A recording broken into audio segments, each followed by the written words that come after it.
আসসালামু আলাইকুম রহমতুল্লাহি ওয়াবারাকাতুহ। সিরিজ অনুষ্ঠান ঐতিহাসিক সিদ্ধান্তে আপনাদের আবারও স্বাগত।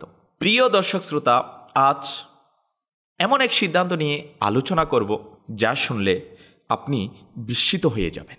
একজন মানুষ নিজের সম্পর্কে এমন একটি সিদ্ধান্ত নিলেন যা তার প্রাণহানির কারণ হতে পারত। তিনি জানতেন এই সিদ্ধান্তের ফলাফল কতটা ভয়ঙ্কর হতে পারে, তবুও তিনি তা গ্রহণ করলেন। না কোনো বাধ্যবাধকতা ছিল, না কোনো জোর জবরদস্তি। জীবন ছিল শান্ত, নিশ্চিন্ত। তবুও তিনি মৃত্যুর ধার প্রান্তে নিজেকে ঠেলে দিলেন। কিন্তু কেন কেন একজন ব্যক্তি বিনা প্রয়োজনে নিজের জীবনকে ঝুঁকির মুখে ফেলবে? আজকের সিদ্ধান্ত সত্যিই বিস্ময়কর, চমকপ্রদ এবং বুদ্ধিবৃত্তিকভাবে হতভম্ব করে দেওয়ার মতো। এটি ছিল রাসূলুল্লাহ সাল্লাল্লাহু তাআলা আলাইহি ওয়া আলিহি ওয়াসাল্লাম এর এক মহান সাহাবী হযরত উসমান বিন মাজউন রাদিয়াল্লাহু তাআলা আনহু এর নেওয়া এক যুগান্তকারী সিদ্ধান্ত। তবে তার এই ঐতিহাসিক সিদ্ধান্ত বোঝার আগে আমাদেরকে তার পরিচয় এবং সেই সময়কার পরিস্থিতি সম্পর্কে জানা প্রয়োজন। আসুন আমরা জেনে নিই হযরত উসমান বিন মাজউন রাদিয়াল্লাহু তাআলা আনহু এর পরিচিতি। হযরত উসমান বিন মাজউন রাদিয়াল্লাহু তাআলা আনহু রাসূলুল্লাহ সাল্লাল্লাহু তাআলা আলাইহি ওয়া আলিহি ওয়াসাল্লাম এর কনিষ্ঠ সাহাবী। তার কুনিয়াত আবু সাইব। তিনি ইসলাম গ্রহণকারী হিসাবে ১৩তম ছিলেন এবং তিনি ছিলেন প্রিয় নবী সাল্লাল্লাহু তাআলা আলাইহি ওয়া আলিহি ওয়াসাল্লাম এর দুধ ভাই। তিনি আসহাবে সুফা এর অন্যতম সদস্য ছিলেন। রাসূলুল্লাহ সাল্লাল্লাহু তাআলা আলাইহি ওয়া আলিহি ওয়াসাল্লাম তাকে as-সালাফুস সালেহ, নেককার পূর্বসূরি উপাধিতে ভূষিত করেন। তিনি অত্যন্ত ধার্মিক ছিলেন, অধিক ইবাদত করতেন, দিনের বেলা রোজা রাখতেন আর রাতের বেলা ইবাদতে অতিবাহিত করতেন। তার সাদাসিধে জীবনযাপনের অবস্থা এমন ছিল যে একবার তিনি বহু ছেঁড়া ও প্যাচ লাগানো পুরনো চাদর পরিধান করে মসজিদে এলেন। তাকে এই অবস্থায় দেখে প্রিয় নবী সাল্লাল্লাহু তাআলা আলাইহি ওয়া আলিহি ওয়াসাল্লাম ও সাহাবায়ে কেরাম আলাইহিম রিদওয়ানগণ কেঁদে ফেললেন। তিনি দ্বিতীয় হিজরিতে সংগঠিত বদরের যুদ্ধে অংশ নিয়েছিলেন এবং বিজয়ী হয়ে ফিরে এসেছিলেন। এত বড় মাপের একজন সাহাবী এমন কি সিদ্ধান্ত নিলেন যা তার জন্য চরম ঝুঁকির কারণ হয়ে দাঁড়ালো? প্রিয় দর্শক শ্রোতা, কুরাইশরা যখন মক্কাতুল মুকাররমায় মুসলমানদের উপর অমানবিক নির্যাতন শুরু করল, তখন রাসূলুল্লাহ সাল্লাল্লাহু তাআলা আলাইহি ওয়া আলিহি ওয়াসাল্লাম সাহাবায়ে কেরাম আলাইহিম রিদওয়ানগণকে মক্কা ত্যাগ করে শান্তিপূর্ণ এক দেশ হাবশা, বর্তমান ইথিওপিয়াতে হিজরত করার অনুমতি দিলেন। এভাবে নবুয়তের পঞ্চম বর্ষে ১১ জন পুরুষ ও ৪ জন নারী প্রথম হিজরত করেন। এই কাফেলার নেতৃত্বে ছিলেন হযরত উসমান বিন মাজউন রাদিয়াল্লাহু তাআলা আনহু।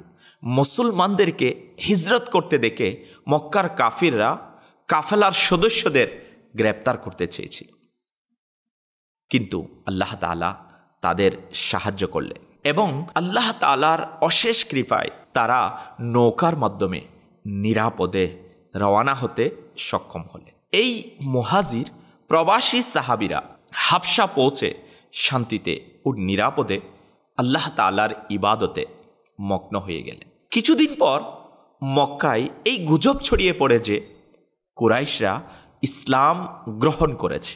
এই সংবাদ পেয়ে কিছু সাহাবী মক্কায় ফিরে আসেন, কিন্তু মক্কাতুল মুকাররমায় পৌঁছে জানতে পারেন সংবাদটি মিথ্যা ছিল। ফলে কিছু সাহাবী আবার হাবশায় ফিরে যান, আর কিছু সাহাবী মক্কায় থেকে গোপনে জীবনযাপন করতে লাগলেন। কিন্তু কুরাইশরা তাদের খুঁজে বের করে পুনরায় নির্যাতন শুরু করে। দর্শক শ্রোতা, অশান্তির মধ্যে শান্তি এবং এক অনন্য সিদ্ধান্ত, যেটা শোনার জন্য আমরা অপেক্ষা করছিলাম। হযরত উসমান বিন মাজউন রাদিয়াল্লাহু তাআলা আনহু, যারা হাবশা থেকে ফিরে এসেছিলেন এবং পুনরায় ফিরে যাননি, তাদের মধ্যে অন্যতম ছিলেন। কিন্তু আশ্চর্যের বিষয়, মক্কায় ফিরে আসার পর তিনি কোনো নির্যাতনের শিকার হলেন না। এর কারণ ছিল, তিনি মক্কায় ফিরে এসে ওয়ালিদ বিন মুগীরার আশ্রয় গ্রহণ করেছিলেন। আমান বা আশ্রয় পাওয়া মানে হল এমন একজন ব্যক্তির সুরক্ষার অধীনে চলে যাওয়া, যিনি শত্রুর কাছেও সম্মানিত এবং যার বিরোধিতা করা ক্ষতিকর হতে পারে।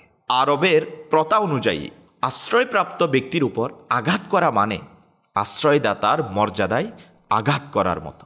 হযরত উসমান বিন মাজউন রাদিয়াল্লাহু তাআলা আনহু, যার আশ্রয় গ্রহণ করেছিলেন, তিনি ছিলেন ওয়ালিদ বিন মুগীরা, যিনি মক্কার কাফিরদের মধ্যে অন্যতম প্রভাবশালী ও ক্ষমতাধর ব্যক্তি ছিলেন।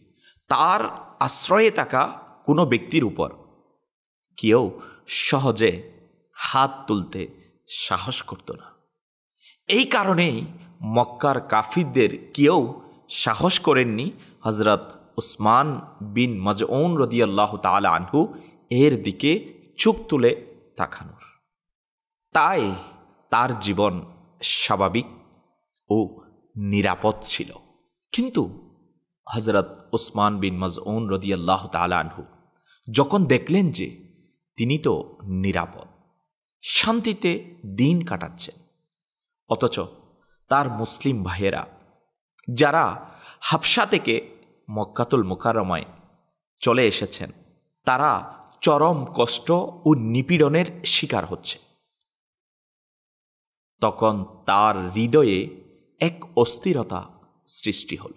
তিনি বললেন, আল্লাহ তাআলার কসম, এটা আমার জন্য শোভনীয় নয়। আমি একজন মুশরিকের আশ্রয়ে নিরাপদ থাকব, আর আমার সাথীরা কষ্ট ও নির্যাতনের মধ্যে জীবনযাপন করবে। এই ঈমানি চেতনা থেকে তিনি ওয়ালিদ বিন মুগীরার দেওয়া আশ্রয় ফিরিয়ে দেওয়ার সিদ্ধান্ত নিলেন। এরপর তিনি ওয়ালিদ বিন মুগীরার কাছে গিয়ে বললেন, আমি তোমার দেওয়া আশ্রয় ফিরিয়ে দিচ্ছি। ওয়ালিদ বিস্মিত হয়ে জিজ্ঞাসা করল, আমার জাতির কেউ কি তোমার উপর কোনো কষ্ট দিয়েছে? হযরতে উসমান বিন মাজউন রাদিয়াল্লাহু তাআলা আনহু বললেন, না, কিন্তু আমি আল্লাহ তাআলার আশ্রয়ে সন্তুষ্ট।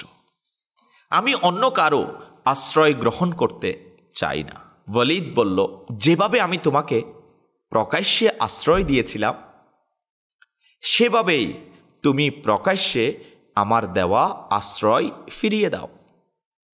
এরপর হযরত উসমান বিন মাজউন রাদিয়াল্লাহু তাআলা আনহু এক জনসমাগম স্থলে গিয়ে ঘোষণা করলেন, ওয়ালিদ বিন মুগীরা তার দেওয়া আশ্রয় পালনে যথেষ্ট বিশ্বস্ত, কিন্তু আমি পছন্দ করি না যে আল্লাহ তাআলার পরিবর্তে অন্য কারো আশ্রয়ে থাকি।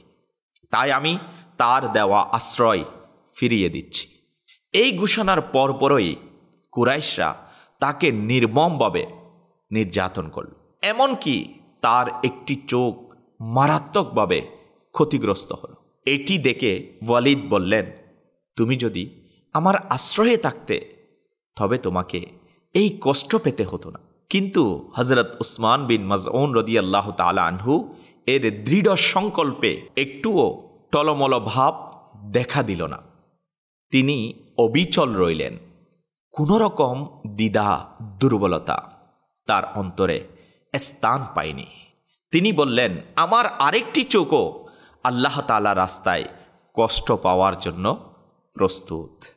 আর আশ্রয়ের ব্যাপারে যদি বলো, তাহলে আমি তার আশ্রয়ে আছি যিনি তোমার চেয়েও বেশি সম্মানিত ও ক্ষমতাশীল। প্রিয় দর্শক শ্রোতা, এটি কোনো সাধারণ সিদ্ধান্ত ছিল না। আরামের জীবন ত্যাগ করা, কষ্ট ও মৃত্যুর মুখোমুখি হওয়ার জন্য নিজেকে প্রস্তুত করা এবং তারপরেও নিজের সিদ্ধান্তে অটল থাকা, এটা মোটেও সহজ নয়। আমাদের জীবনেও অনেক সময় এমন পরিস্থিতি আসে, তখন আমরা সিদ্ধান্তহীনতায় ভুগি। একদিকে তাকে আরাম, স্বস্তি, বিলাসিতা, আর অন্যদিকে তাকে আমাদের নীতি, নৈতিকতা, আত্মমর্যাদা, পরাধীনতা থেকে মুক্তি এবং অপরের কল্যাণের চিন্তা। ঠিক এই মুহূর্তগুলোতে আমাদের উসমান বিন মাজউন রাদিয়াল্লাহু তাআলা আনহু এর সেই সাহসী সিদ্ধান্তের স্মরণ করা উচিত, যিনি আল্লাহ তাআলার সন্তুষ্টি এবং মুসলমানদের কল্যাণের জন্য কঠিনতম পথ বেছে নিয়েছিল এবং ইতিহাসে নিজের নাম অমর করে গেছেন। উসমান বিন মাজউন রাদিয়াল্লাহু তাআলা আনহু আমাদের দেখিয়ে গেছেন একজন প্রকৃত ঈমানদার সবসময় আল্লাহ পাকের উপর ভরসা করে। আজ যদি এখান থেকে আমরা শিক্ষা হাসিল করি, আজকে আমরা দুনিয়াবি দলের স্বার্থে, পার্টির স্বার্থে, দুনিয়ার মহব্বত ও ভালোবাসায়, ক্ষমতার লোভে পড়ে গিয়ে হয়তো এমন অনেকগুলো কাজ করি যেটা আল্লাহ পাক এবং তার প্রিয় রসুল সাল্লাল্লাহু তাআলা আলাইহি ওয়াসাল্লাম এর অবাধ্যতায় আমাদেরকে পর্যবসিত করে দেয়। আল্লাহ তার রসুলের অবাধ্যতায় আমরা লিপ্ত হয়ে যাই। জবানকে আল্লাহ তাআলার প্রিয় মাহবুব সাল্লাল্লাহু তাআলা আলাইহি ওয়াসাল্লাম এর শান ও আসমতে আল্লাহ তাআলার পানা বিভিন্ন ধরনের কটূক্তি হয়, এমন বাক্য বের করা হয়। তো এখান থেকে নিজেকেও বাঁচা চায় এবং অপরকেও বাঁচানো চায়। আল্লাহ তাআলা আমাদেরকে আল্লাহ তার রাসূলের আনুগত্যের মধ্যে কবুল আর মঞ্জুর করে নিক। আসুন না, এই সাহাবী রাসূল কে কেমন আমার নবী সাল্লাল্লাহু তাআলা আলাইহি ওয়াসাল্লাম মোহব্বত করতেন।